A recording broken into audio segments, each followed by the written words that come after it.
I went to beauty school, and my mother said that you're not gonna make any money doing hair. Why do you think you're gonna go to school for that? So, I mean, the styles, are they your creations or Nikki's idea? They're actually both of our ideas, because she can tell me what she wants and I can tell her my twist to it. Or usually every event that we do, there's just at least 10 wigs on the table and she chooses whichever one she wants to wear. Let me tell you, she was actually at the Grammys, she had the beehive, and she was like, my hairstyle did it, darling. My hairstylist did it, darling.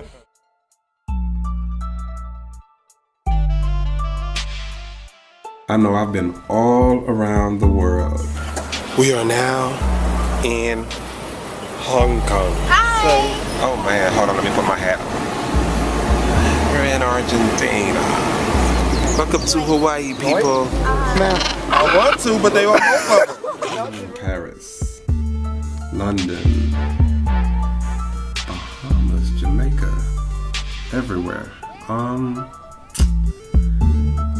Wow, that's such a big word to say. I want to say achievements, but I want to say those are blessings. Thanks to God and where He's taken me and where He's taken me from before. I wouldn't be able to see all of this without Him, and I give all favors to Him for that. There's been so much that I felt like I've achieved in the past 2 years. I've won the Bronner Brothers hair battle from 2009 in May 2009. Winning $20,000 was a lot for me because at that time I was struggling. But, it wasn't the point of winning $20,000. It was the point of me being a winner. And that's what I consider myself in this game, all around the board, no matter what people say. You have those who talk bad about you. They say the negative stuff. They say the good stuff. But, I consider myself a winner. And I feel like, from what we've achieved as a team with the Minaj team this past 2 years, we're winners. And, I'm glad to be a part of that team. Speaking of that team, I've never worked with a team that an artist would appreciate you so much. I mean, they all appreciate me. I can't say that they don't, the ones that I've worked with. It's just that it was something to receive one day in the mail, a platinum plaque from my artist with, my name on this platinum plaque. That I've been in this game for so many years and never received a plaque, and I thought that was just something amazing for someone to take the time out to do for me and, have my name on this platinum plaque.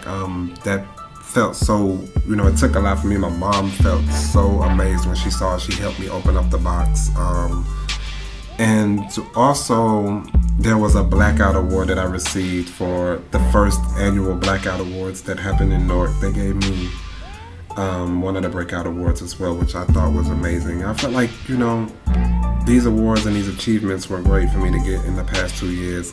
And then turn around to also get Hair Oscar of the Year for Celebrity Hairstylist of the Year. I've watched this award show so many times, but then how many years? Over 5, 6 years that it's been going on, if not 10. To see them give me the award, the year that I get an email saying they want me to come and I wasn't able to make it. And then when I told them I wasn't able to make it, they were like, well, you were the Celebrity Hairstylist of the Year. We wanted to give you the Hair Oscar of the Year. I was like, wow. I couldn't even make it to the event. I wish I would have known. They told me that I would have took off the schedule, but I actually was on tour and we celebrated on tour, and I felt good that I was even at work when I received it, because that's how I got that, from working the way I work now.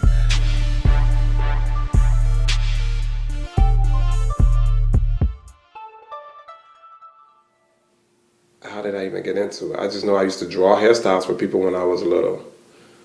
I used to charge, because that was my lunch money when I was in school.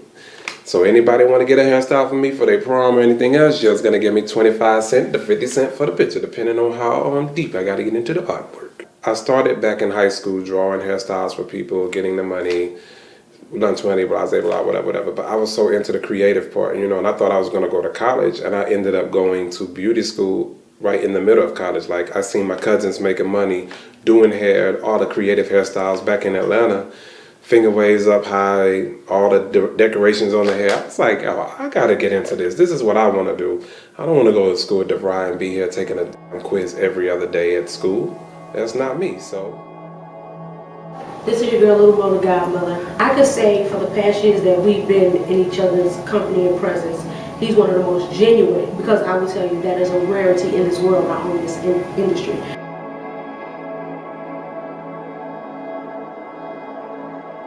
Talented dancer tried to do the dance, but they just couldn't do Man, it. it's in the morning. Look at me in the bed, waking up, grinding. As you can tell, I'm sitting here doing all my paperwork, doing the budget for the hair show that I'm competing in Warner Brothers in August. It is now July the 3rd. I have till August the 20th to get this together. I'm still doing the budget. I wake up grinding. I'm still in my bed. I have my laptop on. As you can see, I still have my TV on, and you know, I'm trying to make this happen. You guys, this is what I do.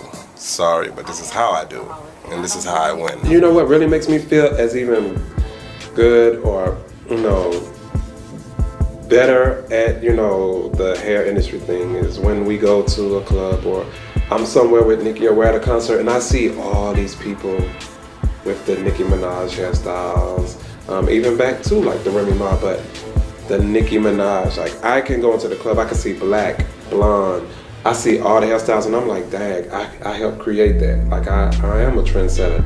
I can go outside one day and someone has the hairstyle, and it's so funny because I was like, I always look at people's bobs and I'd be like, they didn't cut it right in the back. It's not cut high enough. Or nah, they ain't do that side right, the color ain't right. But you know, I am a trendsetter and I appreciate that. And that's what I loved about Trey Major, because when he did Mary J. Blige, everybody was walking around with flips. And that's exactly how I feel right now. Like I am, you know, a part of that, you know, what he did. Like everybody's walking around with the bobs like Nicki Minaj with the different colors. So yeah, I could say I did set a trend this year, and you know, never knew.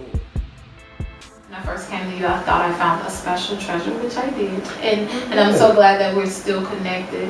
And I love to see you, know, doing your thing and networking throughout the industry and keeping good relationships with everybody too. I was just about to say that, and I feel like you don't, like you know, I ain't messing with him no more because he do so and so. Like I hate when people do that because I feel like this is a gift that God gave me. You sing for everybody. Why can't I do everybody help? But I feel like we all should make it work. You know, this is how we work. And you always congratulate me. You wish me the best, and we always stay in contact. But see, that's what it's about, though. It's about seeing the people you work with keep going, and you know, that's what to me. That's what it's about. And everybody networking and pitching in and helping each other. That's how we all come up, and that's how it should be.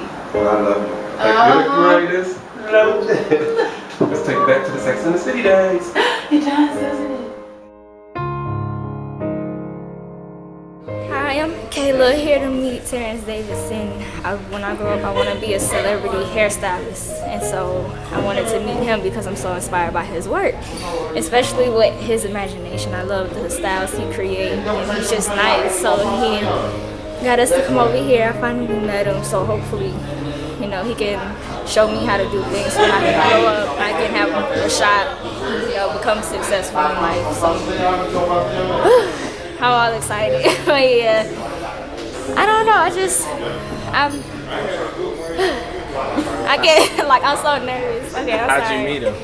I met him, my mom found him over Facebook, and so we started talking. Then I like the styles he creates, and then I found out how he creates the wigs his own, and he hand prints them on his own, and so I was like, well, I want to do that when I grow up, because I've always wanted to do hair since I was little. So in every article I read, I always read about him and see the next style that he makes. So it's nice to see the things that he can do and then help me out. So hopefully when I grow up, I can be just as good as him. What made you start doing hair shows? Your own hair shows? I remember looking at myself at the footage from the video from the Warner Brothers hair show when I won the $20,000, and I remember the time in general, period, that, you know, that was a moment that I didn't even think I was going to win that hair show. You can look at my face from standing there waiting just for them to give the trophy to whoever they was going to give it to, and not me. Are you all right?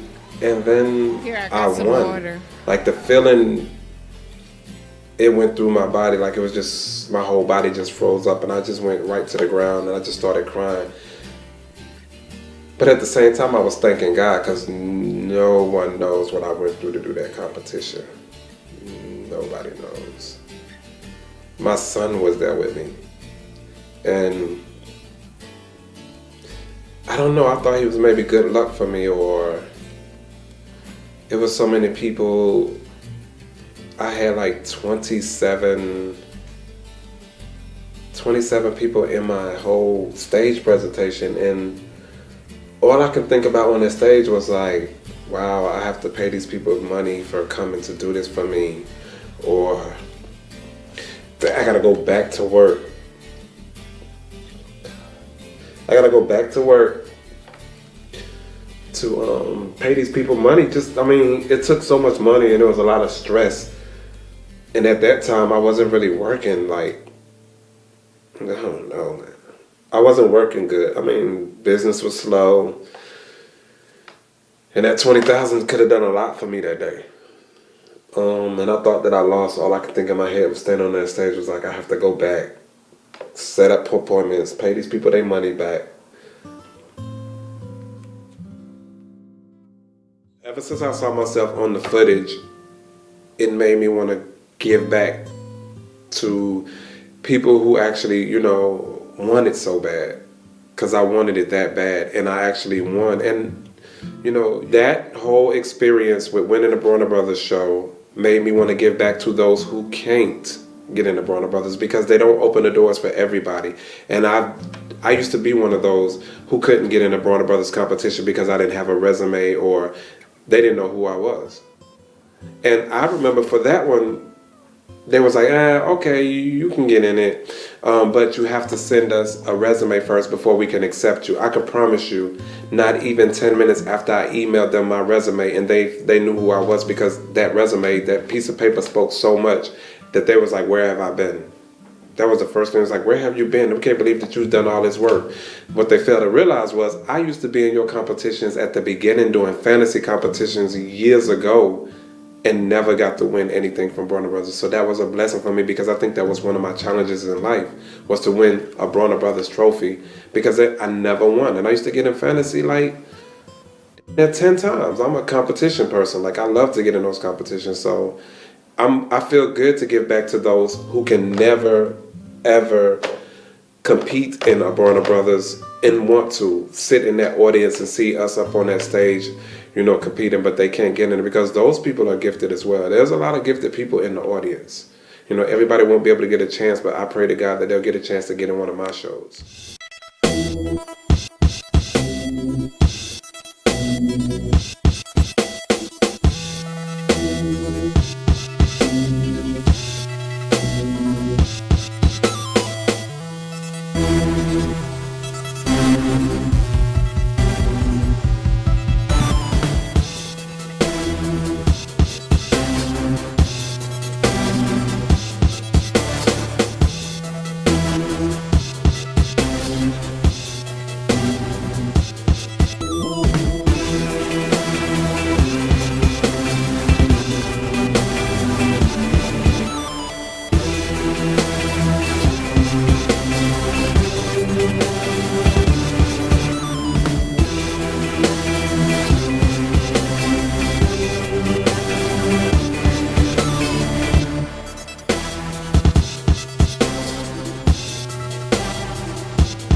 love Terrence.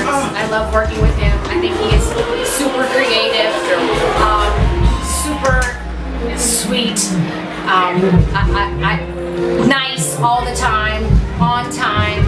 I'm so excited about the things that he has coming up, and I look forward to seeing his career blossom, grow and blossom. I met Terrence about 20 years ago with my baby brother Marlon. Terrence gave me a job at Famous Hair Salon. I packed up, I moved here, became became a master barber, celebrity stylist, makeup artist. Now I have been here 14 years, but I've been doing Terrence 20 years. It seemed like just yesterday Terrence FedEx his first wig to Patty LaBelle. And who would think he'd be working with Miss Patty? It's always a plan. You gotta have a plan. That's something he always taught us. And yeah, we used to cry, Terrence, I miss you, come back home. But you know, at the end of the day, I understand he was building a foundation not for himself, but his friends also. I'm about to start crying. I'm getting teary-eyed talking about him because I just love him. Like, Terrence Davidson is an amazing person. I love him. He's very, very talented, and once you get to know him, he's like family. He's my brother. He's like so much everything to me. So I just want to say I love you, Terrence, and you know, much success to you on your career. And I love you for being my best friend and just sticking with me through the thing and thing. He's very driven. I can't say he doesn't really take too much of the bull crap from anybody, and I had to learn that the hard way. But now we're on a good page and we're making it work. What makes you a celebrity stylist? Why do you get to do the celebrity's hair? Because I'm Terrence Davidson.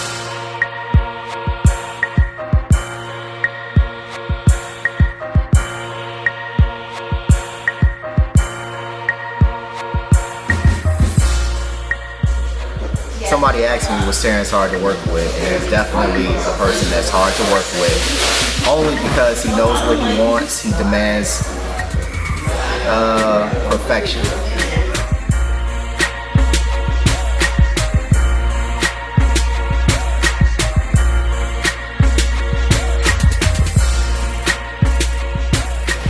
one thing is that Terrence always stayed true to who he is, and he was real. A lot of people in the industry get like this industry juice and they start feeling themselves. But Terrence was just like how I am and how my friends are. Like, we all just care about our craft, being blessed with a job that we love, and just being able to take care of us and our family.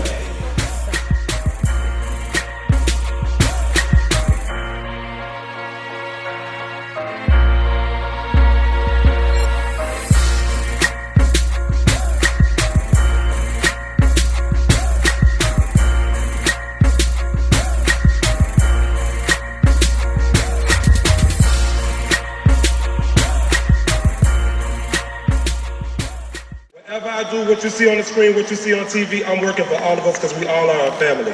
So I love this. I love this lady right here. She made my night. I'm gonna take her backstage. I wanted somebody with short hair. I want to give her a makeover just from short to long, just so you can see what I do. Everybody in here, I've seen some amazing work. The girl with the red hair just now, when you guys saw that boy cutting their hair up here, y'all should have been out of y'all seats. Because I respect what we do. And that boy was killing that hair up here just a minute ago. He was killing that hair. I met Terrence over Facebook. I was so impressed with all of the styles that he would create for Nicki Minaj, and my daughter, she was so inspired by him. And so I contacted him, and you know, normally people are so standoffish when they're celebrities, but Terrence is such an amazing person, and he welcomes you with open arms. And when I told him about my daughter, he called her on his birthday specifically to talk to her and inspire her. And I was so impressed by that because I can't say enough about his personality. I mean, he takes his time out of his busy schedule for other people, and he meant it. I loved his work, and I was starting school, and I would always tweet him and ask him questions, and he would always have an answer for me. Or if I ever needed something, I would DM him, and you know, he would always give me positive feedback. He always steered me in the right direction when I was lost, or when I felt like I couldn't make it through school, or when I felt like people were hating him. He always had something to tell me to boost my spirits back up.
influential in my life when it came to hair because of the fact that he actually took me under his wing and showed me a lot about, you know, the business, how he did hair, from his inspirations of doing hair for celebrities on back. I think it was just one of those things where everything just kind of transpired right there in front of our faces, you know.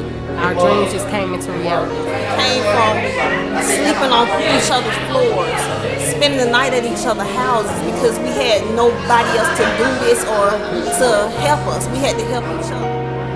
As you know, when we were doing our shoot, I felt that's when I'm at my best and I'm at my brightest when I'm surrounded by people who, I feel are real, who I feel are also professional, and again, make me feel comfortable enough to where I can feel like I'm still comfortable in my own skin, and that's one of the things that you did for me too, Terrence. Plus you're talented. Dealing with hair actually stole a lot from me. It gives back, but it also takes a lot away. It takes a lot of my time. Okay, it's four of us, and we all should have been in that meeting. Like, if the stage okay, play but like we wasn't in the meeting, but this so is now the point. Y'all gotta understand. Like, y'all keep saying that, like, what they telling me. It ain't what they telling me. We all be in the meeting. We all sat there with that. We did the same last year. But Come what on. does that have to do with this? Oh, you got real. Same that we doing right now is the shit that I just said last night that I didn't want to deal with arguing and yelling and stuff. Is what I said last night in that meeting, and he was the main one that had the problem. This is what I'm talking about. But everybody think I'm crazy. That's what I'm talking about. And my job has taken a lot away from me because my son is good for always saying, you're always at work, you're always at work. What I could say that hair took away from me was a lot of time spent with my family. Kaya, I can't answer the phone every 5 minutes. What's up? You just read Facebook today? You know the show today, right? Trey act like he don't know where the show is at and the time that show is. You got my money, and you know that you had to have my prop here, so don't lie to me. There's a lot of work. But you see who everybody calls, right? Because hair is me in general, so it didn't ever take me away from me, but it took away my family time. But I'm also a provider, so this is what I do to provide for my family. Terrence Davidson, a natural born leader. I just wish, it can equal itself out and we combine this one. But it is what I love to do, and my passion is hair. Like, I sleep with hair every day. All my clients, to me, they have to be my sister. Unless you're like the Patti LaBelle, you have to be my mother. You can't just be my client and be my friend. I have to feel that love for you because we're together all the time. Or I'm so close to you, or I'm always around you. I don't want that relationship that people always say, separate business from pleasure. You can, but you can't, because if you're the type of person that I am, I'm always in their head or around them all the time that, I grow some type of love for them. And, I would do anything to protect them. Hopefully they'll do the same for me. It's all said and done. And now they see my style up in every party, every video, movie, or magazine, and now I feel like I deserve a championship When ring. it's all said and done, they're gonna say, that boy know he can do some hair.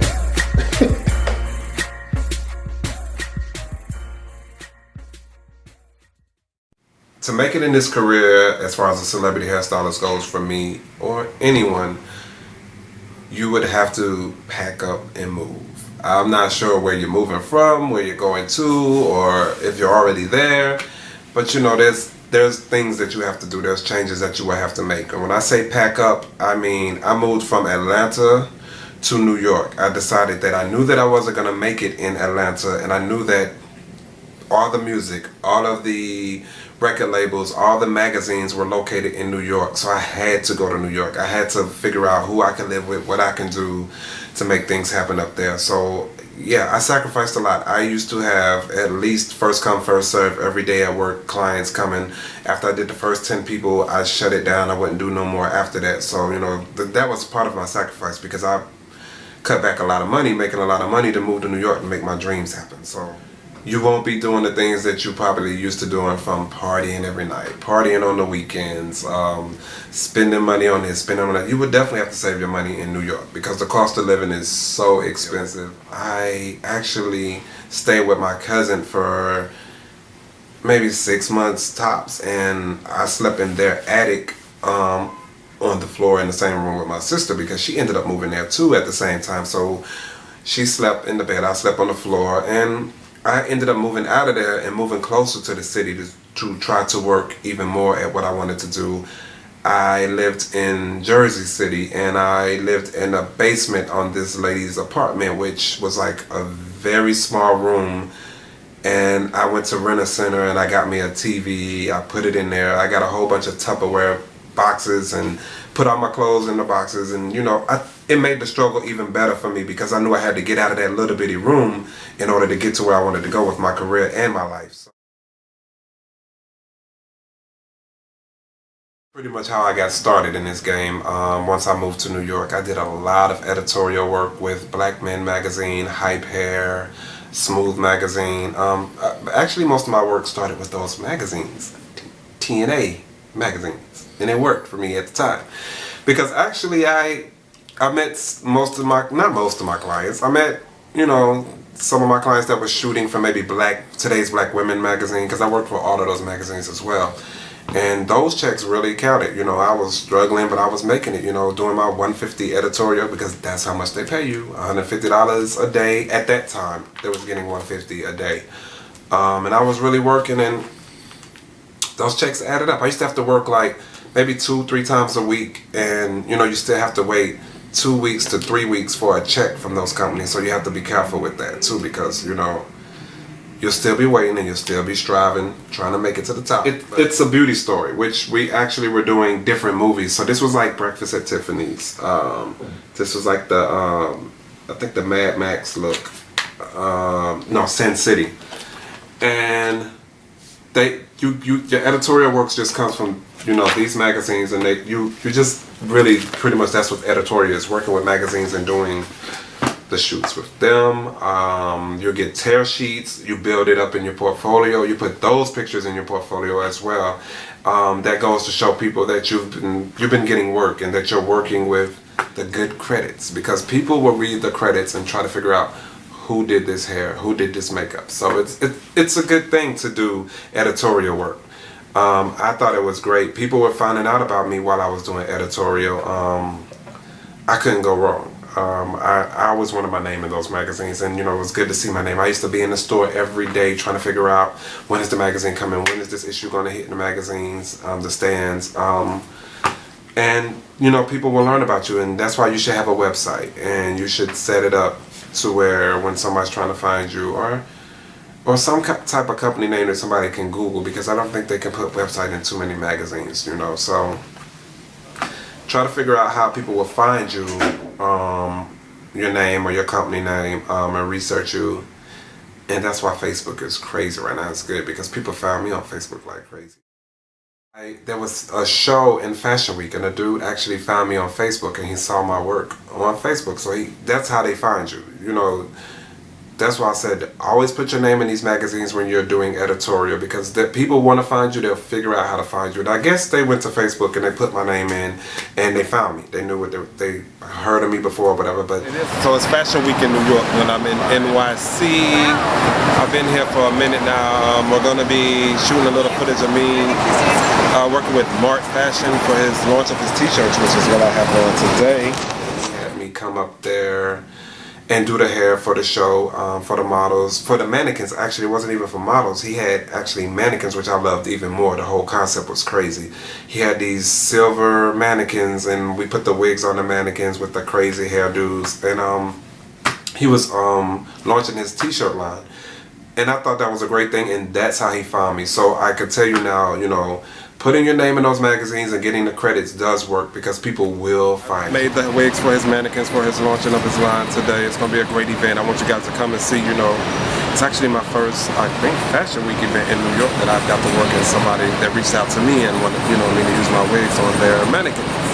In anything in Fashion Week, period. But I'm here with my people, Brandon. We used to work together, still work together. That's Brandon, y'all. Don't worry about it. Okay, well, tell them who you are. I'm Brandon, just moving here back from Georgia. Worked with Terrence for years. It's my mentor and love him dearly.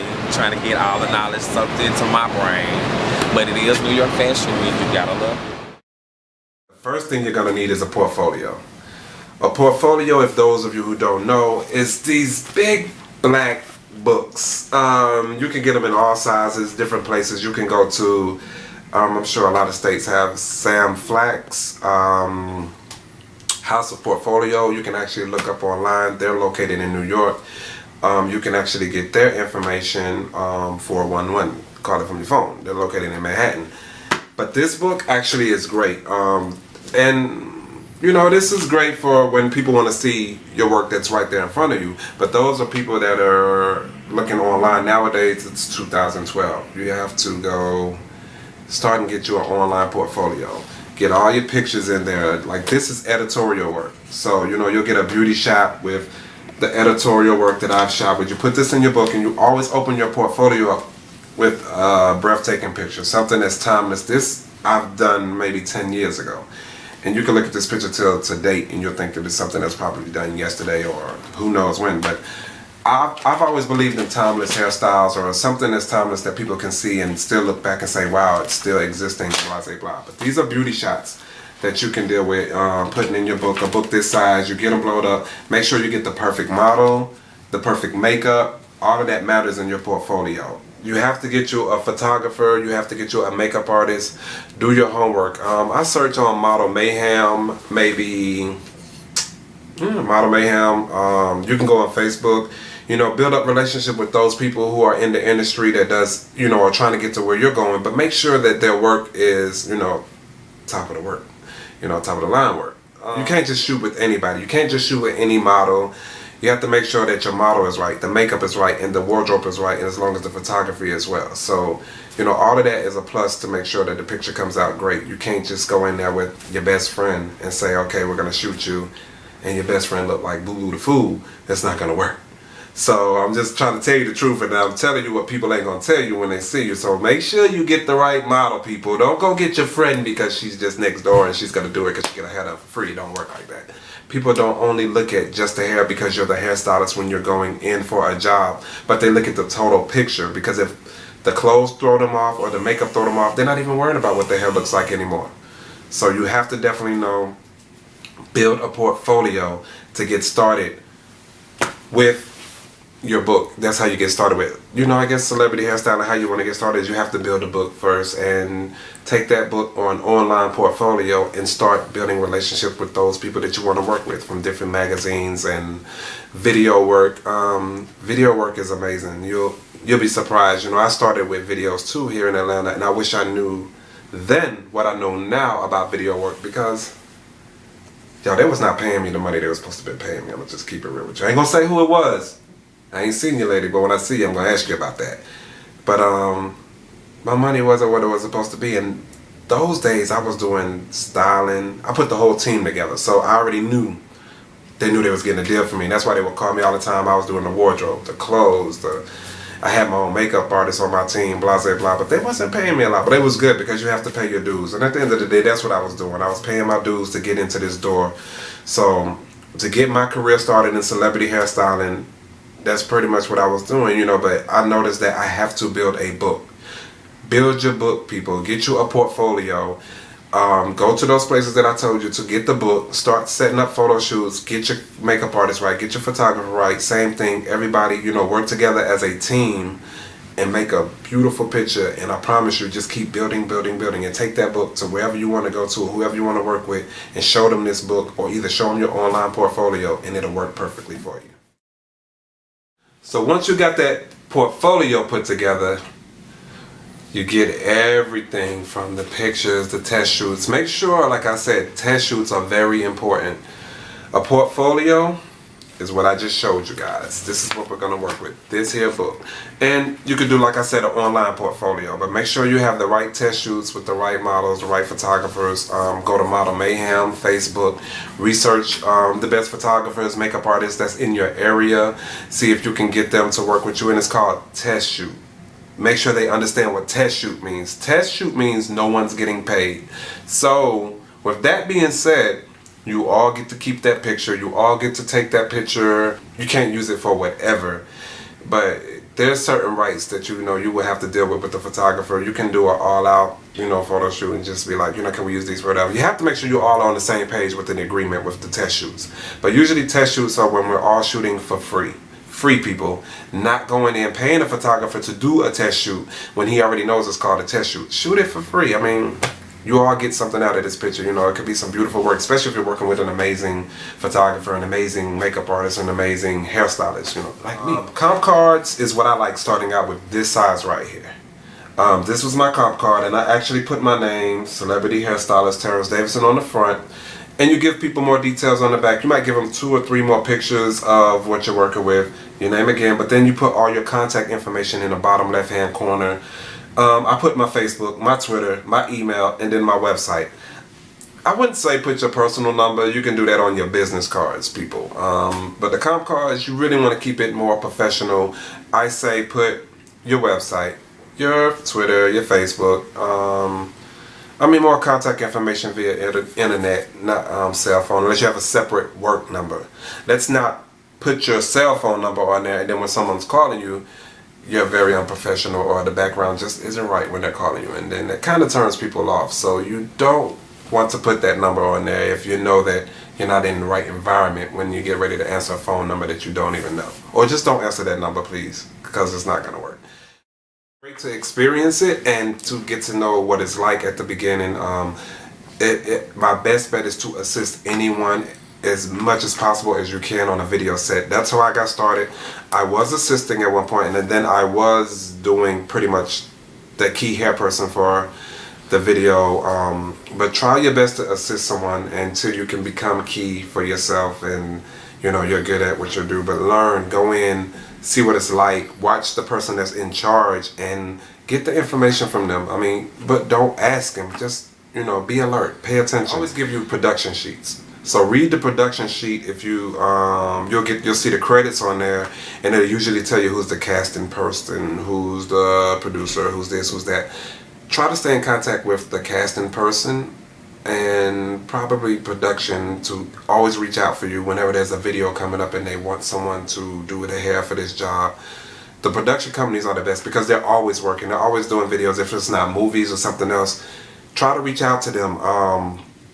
Give them your business card on set, but don't forget that you're there to work anyway, because that's what I do hate about people. When you're on set, you tend to forget what you're there for. So I want you to remember you're there to work. Maybe you'll get a lunch break or something like that. You can keep your eye on somebody and be like, oh, I wanted to give you my card, blah, blah, blah, for this time, but I got to get back to work. Make sure you get back to work, because remember what you're there for and who you're there with.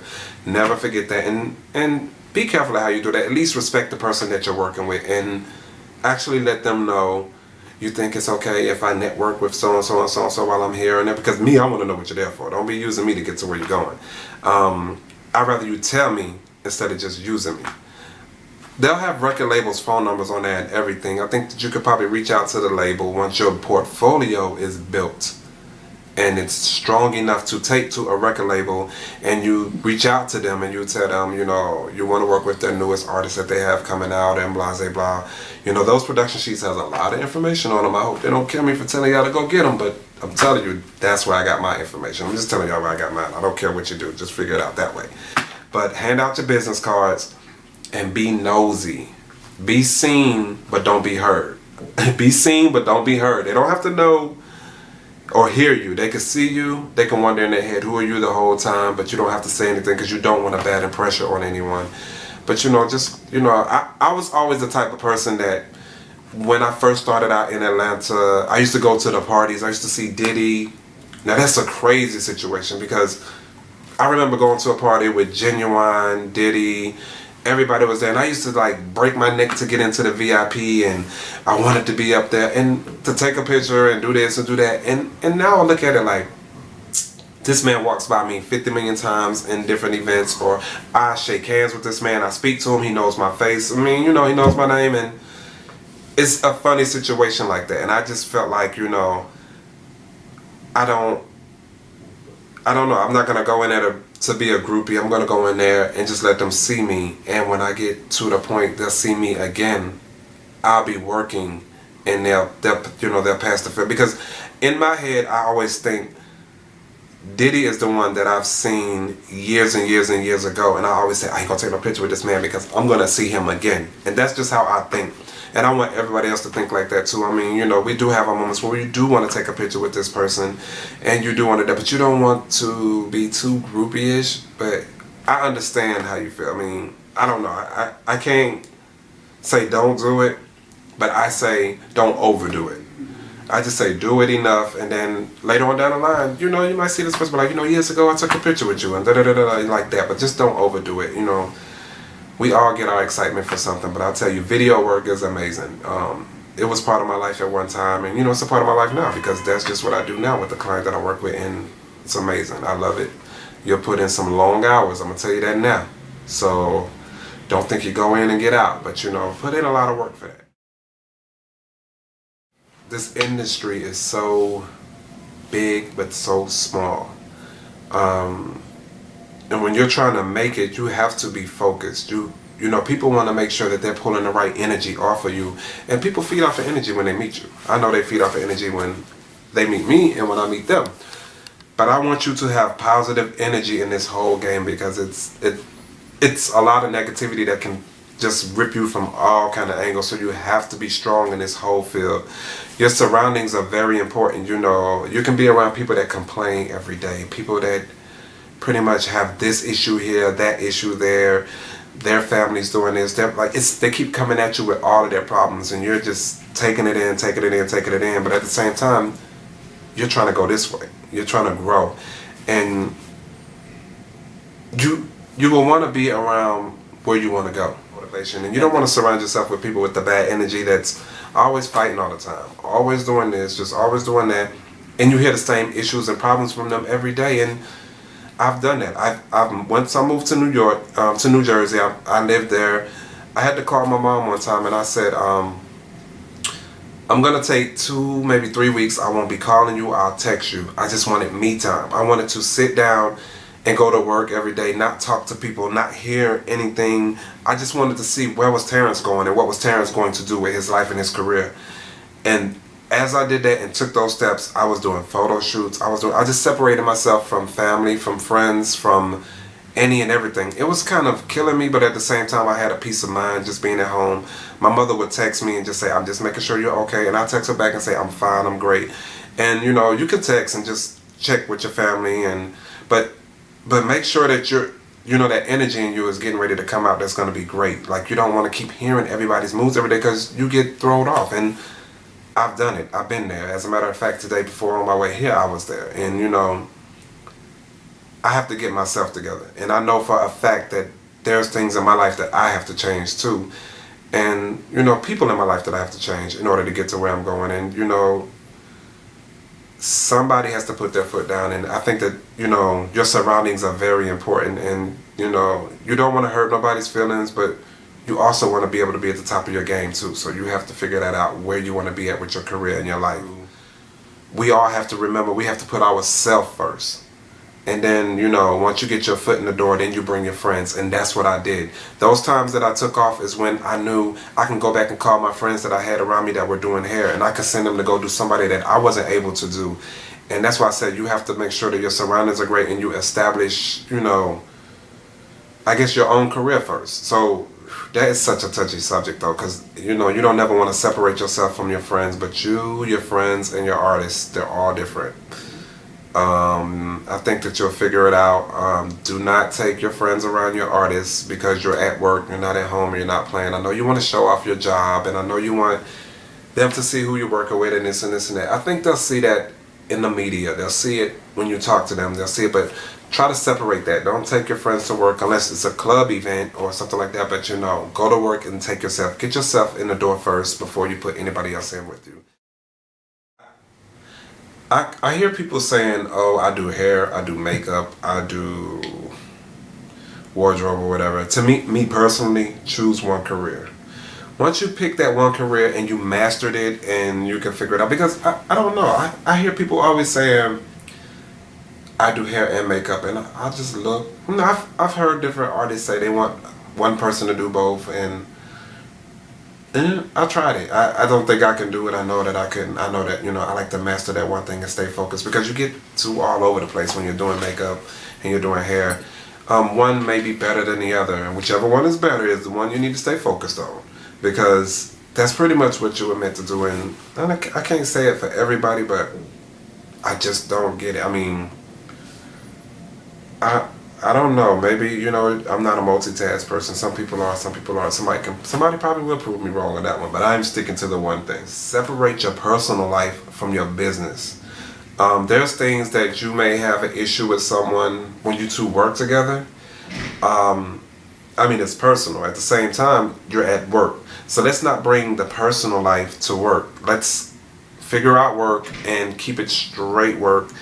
And when it's 5 o'clock, whenever you get off of work, then you guys handle the personal business later. But while you're at work, still keep it business. That will make you look so much better as a professional, and you'll grow and you'll learn a whole lot more from this whole situation. I can promise you, I've done that. You definitely don't want to mix the two at the same time. You can mix the two, but don't do it at the same time. Is just what I'm trying to tell you. I tried working with my friends, and I feel like I need to keep them as my friends, just my friends. I can't take them on the road with me. I can't bring them to work with me. And, I've learned that in so many occasions, and I try. You would think you would want to be the good person and bring your friends and let them see what you're doing and let them share basically the moment in your life that you feel is great for you. But you also got to realize they're your friends, and they're so comfortable that they're not going to treat it like it's your job. They're still gonna treat it like, oh, it doesn't matter. He don't care. Da da da da. And I had to learn that, and I'm still learning that I have to separate my friends from my business. I have to keep them as my friends. When I'm finished working, I'll go see them, or I'll go talk to them, or I'll spend time with them because it gets to be real messy, and you'll get to arguing, or you'll have so many difficulties dealing with the friends and the business, and them wanting to know the business or them telling your business. So you definitely want to be careful with, the being focused and separating your friendship from the business with either whoever you're working with or your personal friends that you're bringing into the business. You have to be careful with bringing them around that whole energy or the whole thing. Separate it. I can promise you it's just not a good thing. When I was looking at Tiny and her hairstylist the other day on the Tiny and T.I. show, I think, like, her hairstylist is her friend. And you can truly tell that they're friends because they keep going at each other and cussing each other out, and then they're back friends again. But it's business. You don't want to mix that. I just don't think it's good, and it doesn't put you in a good place sometimes. So, some people can do that, some people can't. I just don't think it's right. I don't think that you should. I think that you should always keep your friends separate from your business, and you'll probably last long with both the business and the friends. Started out doing them when I started working with Trina back in the World Trade Center year. I don't know what year that was. I can never remember that for my life. I know it was over 10 years ago, but I put together a proposal for her, letting her know what I could do for her. Like, this is my not my weakness, these are my strong points. This is what I could do for you, my goals, and what I wanted to do, where I could take you as far as hair was concerned, because that's all I knew. And I think she loved my proposal, because after that I worked for her for like 7 years straight, and she was such a loyal client. Like, I love that about her. Now she's like my sister, like we're the best friends. I love Trina, all my other clients, Little Mo, everybody, Tamia, that comes from that loyalty, what I was just talking about, as far as being the business and, the friends, and, they know that I would never do anything to hurt them. But to get them, I did create proposals. I had, my assistant put together this whole proposal, and I reached out to her management. I didn't even actually reach out to her record label. I reached out to the management, and I sent a proposal to her, I think via email, in the mail, because I didn't know how to email back then. I put it together, went to Kinko's, made some color copies of it, got it laminated, put it in a booklet form, packaged it up pretty well, sent it to her office, and she loved it.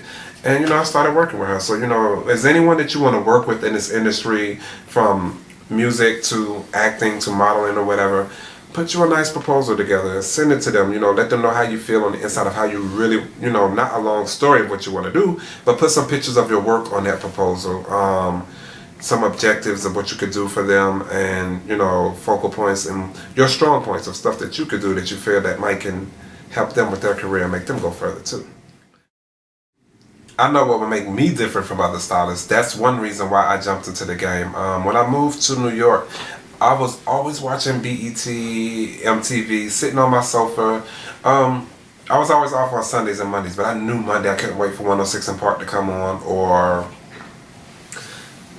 any like music TV show. I would always sit in front of my TV with a notebook and a paper, and I would always jot down people's videos that I like. I would write down their record labels, just anything to try to figure out how to reach out to them. And I would look at their image then and what they look like, and I always try to figure out what can I do to make it any different. I'm always trying to figure out what's different. What can I do different than what you're already doing? What can I make to make, if the hair was going this way, let me see if I can make it go this way. It was always something different about me that I always, you know, try to make myself stand out. Working with Nikki is so funny because that's one thing that her hype man will always say to me. And it was so funny because I knew on the inside what was making me different. I don't know what the hell he didn't see yet, but he would always say, Terrence, he's like, what makes you so different from the rest of these hairstylists? What's so special about you, or whatever? Because I guess but at the time when I came aboard, I was actually just doing what she had her hair the way it was anyway. I was just repeating. But there was a time where I got to be Terrence, and Nikki allowed that, and I loved every minute of her to let me become Terrence, and the creative side came out of me. And when he started seeing that, he was like, wow. He's like, yo, you're great, you're fire, da da da. Like, I love Safari. Like, he's like my brother now. Like, I love Safari, and I love that he saw that, you know, and he saw what made me different than the rest of those other hairstylists that they dealt with, or anybody, just what was different about Terrence. And that's pretty much what's different about me, and that's what I'm trying to tell you guys. Always distinguish yourself from other hairstylists. Figure out what's going to make you different than the other person, or what can you bring to the table different. Like, don't go in working with somebody doing the same thing that the other person did, because I mean, I don't know, that doesn't make sense to me. I mean, I want to come in and I want to do something different for you. When you're trying to get in and you want to make it, you tend to, you know, want to overcharge people, or you want to charge so much money because of who you're working with. To me, you got to get in the door first. And once you get in the door, you can always open up with, you know, in all honesty, when I do somebody, when I first do a client, I always do them for free. Let me make sure you know what it is first. I do them for, you know, if I'm just coming to curl their hair, or, you know, I want them to get used to me and what I'm doing. I want them to like what I'm doing. You know, they might say how much, and I might be like, it's just on me. I just want you to get used to me, and I want you to learn my work. But that's just the first time. First and last time. That's what you consider that. It's, you know, part of, you know, a client getting to know you. Let them, you know, and I think it's a good welcome mat. I mean, you go in, you show them your talents, you say, this is what I got, this is what I want to do for you. Voila, what do you think about it? Tell me what you think. She's either gonna love it or she's gonna hate it. And you either have a job or you don't. So, and you do it for free. I mean, you give that to them, you know. Respect that, and don't try to, you know, come in the game to make your money. But to me, I feel like money is gonna come. I believe in success. I don't believe in trying to rip somebody off and making so much money. The money comes with my success, and that's pretty much how I looked at this whole game from the beginning. You know, I wasn't never trying to go in and charge so much money, because, you know, I just know, I look at the bigger picture. So freebies, I would say, make it the first and the last time when you do it. But, you know, be careful of how you do it, and I say do it. You know, you gotta come in there. It's like a welcome. So, welcome to you. Usually when I get with a client, I know I'm always there over 2 years. You know, I try to keep it longer. I know when I come in how long I'm gonna be there too, because I've worked with a client before, and when I came in, I said, I'm probably be here just 2 years. And in 2 years, I might have spoke that into existence, but I know I was gone within 2 years, because I know how much I can deal with and how much I'm gonna put up with. So I've worked with people like that too. But as far as keeping your client, and you know that you want to be with this person, and you know that you want to work with this person, you know this is where you want to be at, you know, show them some kind of respect, as far as appreciation, not even respect. Always send thank you cards, flowers, etc., etc. You know, just be thankful for where you're at with that, because you know some people aren't working at all. So you know, with this client that's actually keeping you working and loyal to you and not using other people, and she's only using you as far as hair is concerned, I mean, I say it's all due respect, you know, send them thank you cards, send them flowers, send clients your new comp cards you got coming up, so that they know that you're not just sitting at home when you're off, but you're also working on other projects that's making you better as an artist, because you are an artist as well.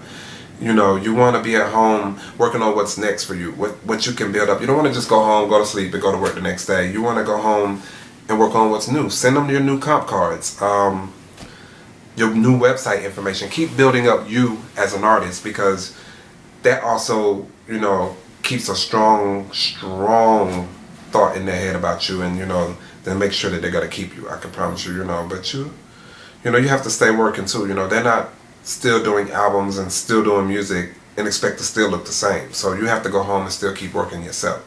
Keep doing your homework and looking up different things as well. So this, you know, you have to have some real thick skin in this industry. I can promise you that.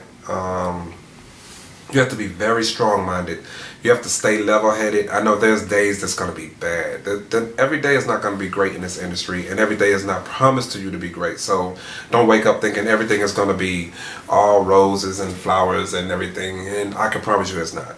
Yourself. Once you get off of work, just go woosah, whatever the word is. Lay down, take a bath. You know, I always take baths when I get off of work from, you know, different cities and these hotels. I just like to relax, and they laugh at me all the time because I'll be like, where's the Epsom salt? I got to take me a bath with some Epsom salt. They call me grandpa or whatever. I don't care. I know what makes me relax when I'm on set. I know what it takes for me to just have a peace of mind when I get back to my hotel room.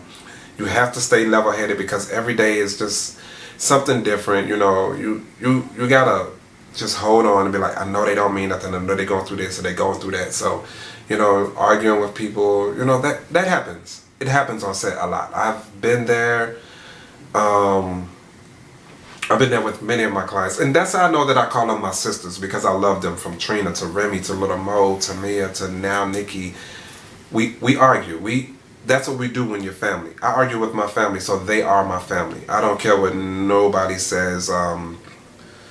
Everything isn't peachy cream on set with you and your client, but you just have to stay level-headed in this game and have a tough skin. And you know, at the end of the day, I love them girls to death.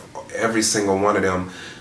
I have a memory of each one of them from working with them, and I stayed strong-minded through the whole process of working with them and still working with them. You know, I see them, you know, on the road, or I call them and we text and we talk, but I can always say that those are my sisters, and I love them. Even from working with Patti LaBelle to, you know, you would think that she wouldn't even make me mad sometimes, but she's made me mad a couple of times. But, you know, I stayed strong-minded. Strong-minded, you have to stay. You have to just go back and just think it through. And, you know, you never know what they're going through.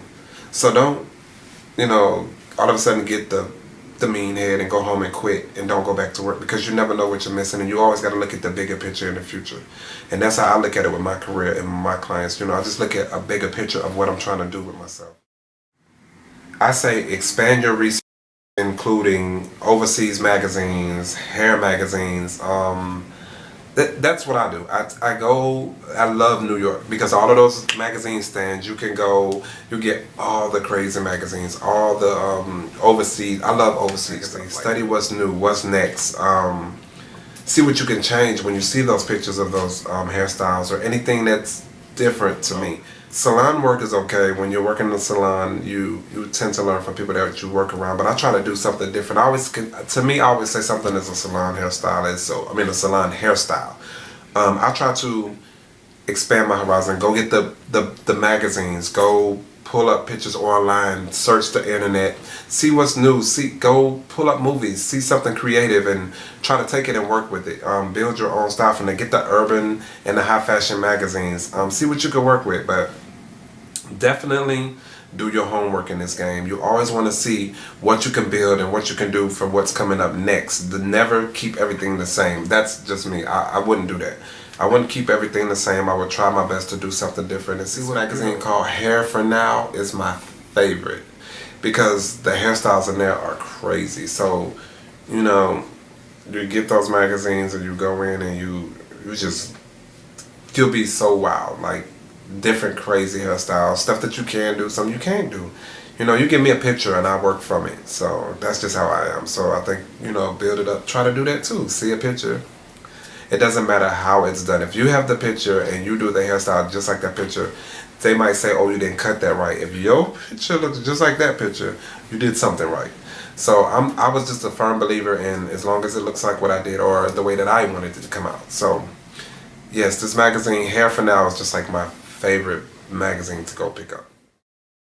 When you're advertising your client, you will want to advertise them, like connect the artist with different hair companies, different products. I mean, get the product companies to know who your client is. You know, that will build up a great relationship with you and your client when you're getting them those products. At least you care about the hair. Make sure they know and they feel like you care about the hair, because you should. You know, you're using this product on this client over and over. I say reach out to these product companies, get them to send you the products for this client, get them to send you a lot of stuff. So you keep going back getting it over and over again. You know, I feel like reach out to the company, tell them to send you some product, and you know, build a relationship with this company. You never know, you might end up being a spokesperson or a platform artist for this company. You know, I say, you know, connect the artist with these companies or connect yourself with these companies and build a relationship. It's just like advertising your client, but you're advertising yourself too. Brand yourself at the same time and, you know, build a relationship with these companies. Go ahead and get these products, and, you know, it really helps if you just build a relationship with these companies and you'll advertise your client a lot more and yourself. In this industry, like, I do all the crazy wild hairstyles. People know that, but I do everything. I've done soft hair, pretty hair. I'm just that edgy person. I like the artist that steps out the box. So opinions are really, really gonna matter. You're gonna hear so many people's opinions. I'm not gonna say that it matters, but I'm gonna say you're gonna hear that a lot. Don't get offensive if it's positive or if it's negative. You know, just, you're gonna hear a lot of that. You're gonna hear everybody's opinion. Focus on your client only. If your client is happy, then you're happy.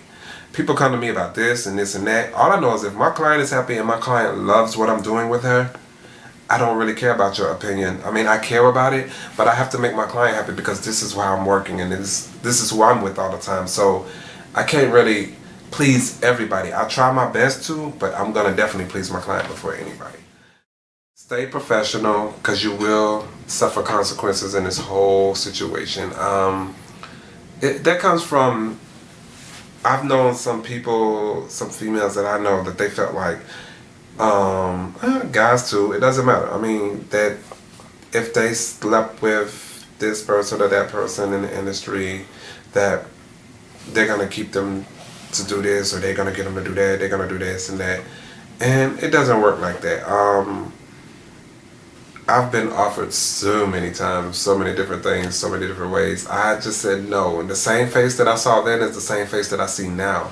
And I didn't have to sleep with them to get to where I'm going. And, you know, I'm just saying, you know, you don't want to suffer those consequences, because you'll be A-okay, you know, in the future. If you believe in yourself and you believe in your work, then, you know, you'll stay professional and you'll be okay with it. And I laugh because those people see me now and they be like, you're doing a great job, we're proud of you, blah, blah, blah. And in my back of my head, I'm saying that I didn't have to do what you thought I was going to have to do to get to where I'm at right now. But, you know, I just say sell your work and not yourself, and be professional in your workout. Find people that you truly can trust to be around you, to work with you.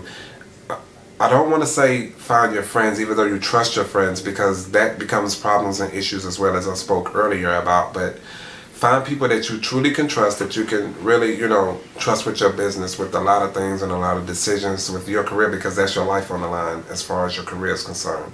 Identify team members' duties. Once you trust them, give them a duty that they have to do. Make sure that they're in charge of this duty and that they're handling this and they're handling that. And you can trust them to do that while you're on the road working or while you're doing other stuff. But you have to build a very strong foundation and a team in this game, because, you know, you can't do it by yourself. I thought I could too, but I know that I can't. And I have a wonderful team.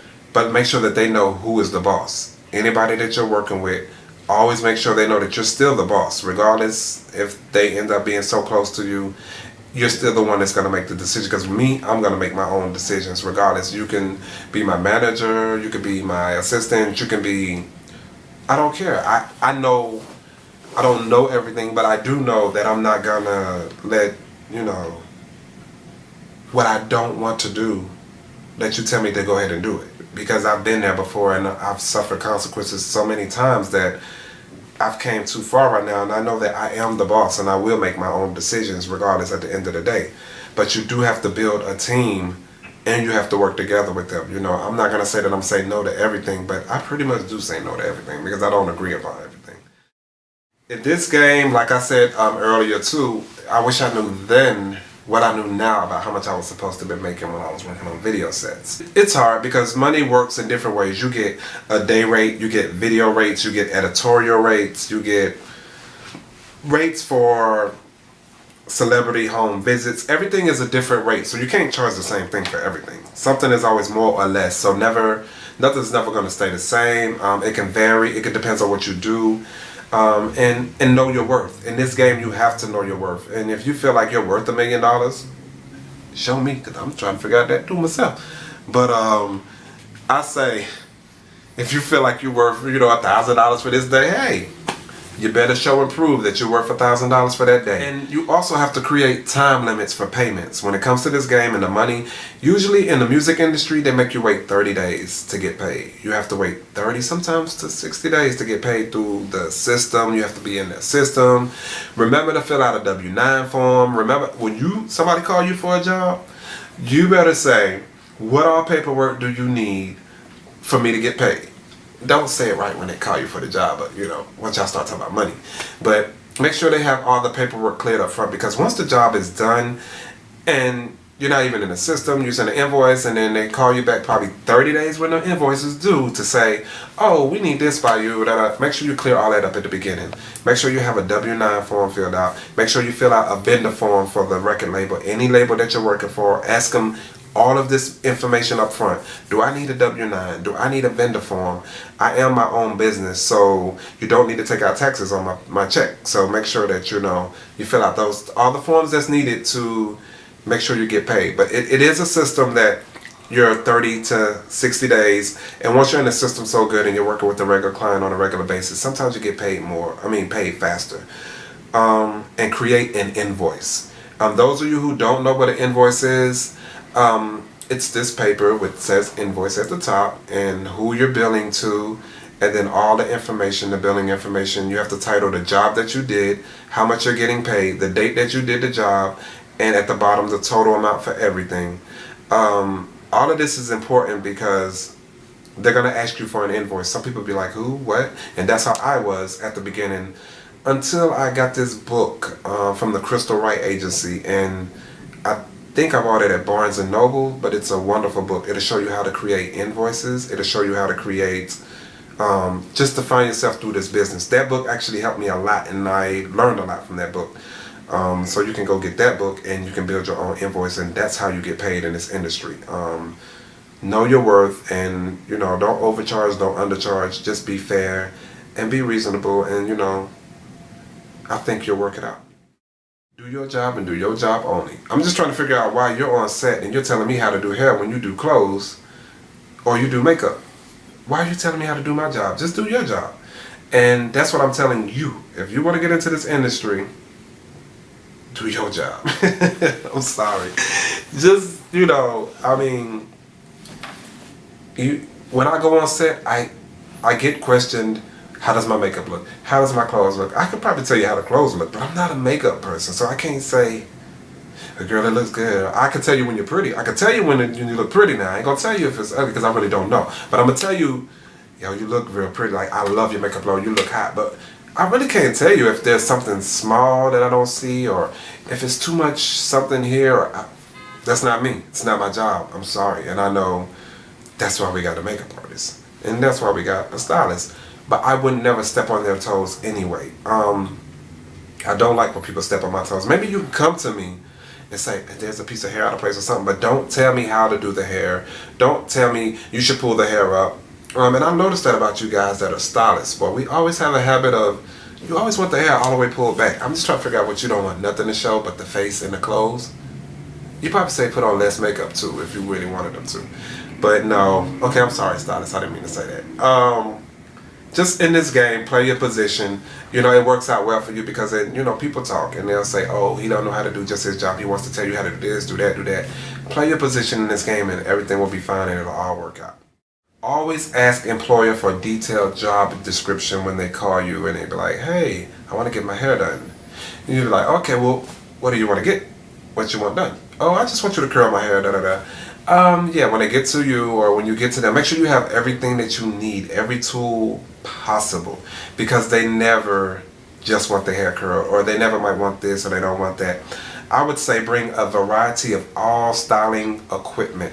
I have so much different styling equipment, from curling irons to plug-in curling irons to the stove to flat irons to all kind of sprays, because they, you know, they don't really do hair, so they don't know what you know, put it like that.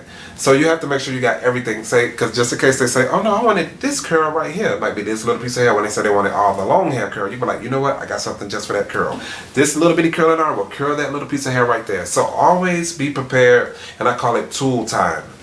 Always bring a variety of your tools, no matter what. I deal with a client now, with Nikki. That's a prime example. She's probably going to do one thing, one performance, but we don't know what kind of hairstyle she wants to wear. So I have to carry that big bag of wigs. It has every wig in it. I don't know which one she wants to wear, so I just take all of them, because just my luck, she looks in the mirror and decides she wants to wear something else. So you can't go with that one product, that one wig, that one curling iron, because, you know, clients are subject to change their minds, and that's what they do. And you let them sit too long, they're really going to change their mind, so you got to hurry up and get them all set. So carry everything with you. I say be prepared more than unprepared. There are long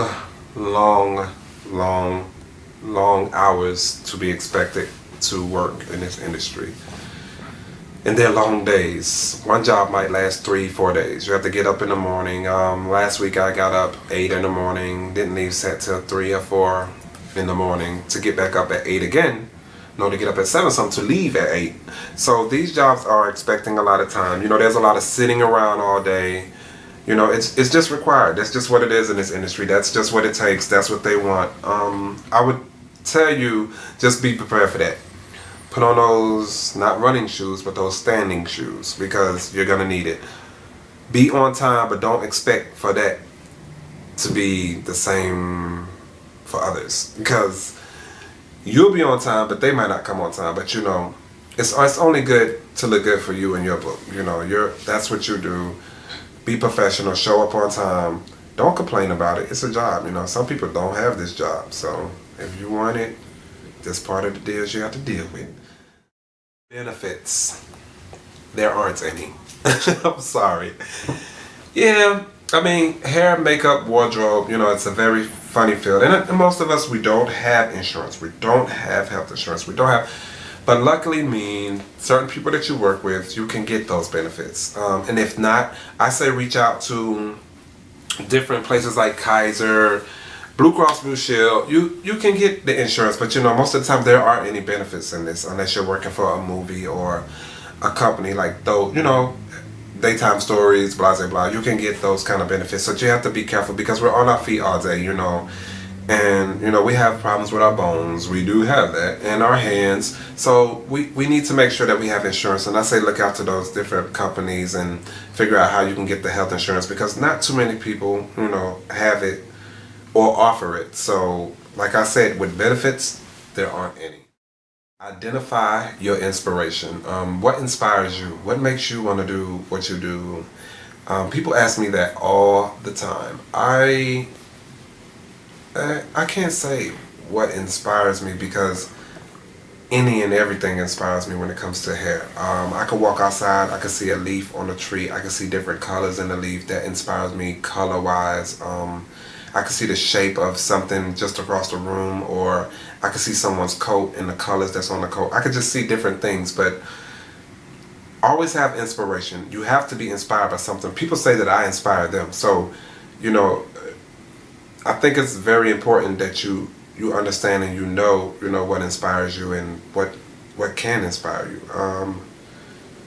I mean, that's how you get to where you're going. You and something that's to inspire you. And I'm glad that I do inspire people and I motivate you guys. That that really helps me to do what I got to do and give you what you need. That's just a serious question that I get all the time. Inspiration. What inspires you? What inspires you? Da da da da da. I'm like, everything inspires me. Everybody inspires me. Colors, shapes, anything. To be inspired, for me it takes nothing. So, find and identify your inspiration and you will be okay. My support system is my friends and my family. My son is like my biggest fan and I'm his biggest fan. So I wouldn't be doing none of this. Probably I work so hard for him. I work so hard for me, but at the same time I'm working hard for him. People know, and he's a teenager now, so you know how kids are with this and this and that, but I love my son to death and I would do anything in the world to make sure he's happy. At the same time, still make sure that he still obeys and, abide by the rules of, the family and blah, blah, blah. But, I'm his support system and he's mine. I have friends that I love to death and they are my friends. I get mad at them and, we have our situations and our issues, but, when it comes to Kima, Marlon, Mario, Javon, and Angel, Jonathan, Inchi, these are like my main friends that I love to death, that they look out for me and they're there for me. They're my support system too, because I do remember when I moved to New York and I used to sit on church steps. I used to be crying because I didn't have no money, and I used to have to call Marlon and Kima more than anybody and get $20. I mean, it probably would cost $10 or $5 to send me 20, but I used to have to just tell them send me $20 Western Union. It got to a point where my friends used to tell me, why don't you just come on back home? And I knew that that's not what I wanted to do. And they supported me. They helped me the best way they could. There was times I'm sure that they didn't believe in what I was doing. Along with my mother was like that at one point too. At the beginning when I wanted to do this, but I'm just a go-getter, and I know I want what I want, so I have to go get it. And I know that they believed in me and they were my support system, and so that's why I try to do right by them. Or when I'm in town and we try to go out and we be together, we enjoy each other and we laugh with each other. But they are a strong support system. My family is my support system. They're my family. They're more than just my friends. They've been with me damn near all my life, if anything, half my life. And those people I really appreciate, and I thank them for being in my corner. They can get on your nerves and they can strike your nerves, but you have to figure out, like, again, separate your friends from the business and you'll be okay. But that is my support system and I love them to death.